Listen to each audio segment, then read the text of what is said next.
teens, this is Sarah with the Pulaski County Public Library Teen Department. Today we're going to learn how to make a fabric bunny using a sewing machine and just a little bit of hand sewing. So in the instructions that will be with the post, it says you'll need about 5 inches of fabric, but when I did that one and started to stuff it, I felt like it was too small. So what I did is there's a template that you'll print out, and I scaled it down some until I got to around 7 inches, give or take, and I liked that size better.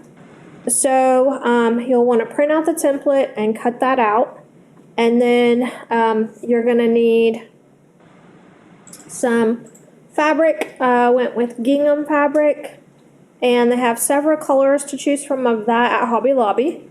Also, you'll need some pom-poms for the tail of the bunny, and they have these pastel colors at Hobby Lobby as well. And then some ribbon. You can either match it to your gingham or use a different color. This I got at Walmart, but they have some at Hobby Lobby as well. And then what's called pinking shears. So they have like a zigzag when you're cutting fabric. And the purpose of that in this craft is so that these edges don't fray as bad with using the pinking shears. You can also use regular scissors if you don't want to purchase the pinking shears or you don't have them. And in that case, you would just want to make sure maybe go around a couple of times to make it nice and sturdy around the edges. And then, so what you'll do is take your fabric, and you're going to just lay down your template, and I used a pencil this time so that it wouldn't leave the marks on the rabbit, and just trace around it.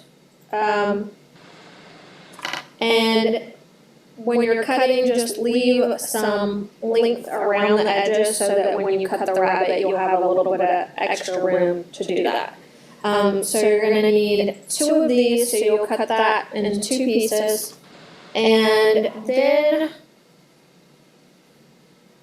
you're going to face your fabric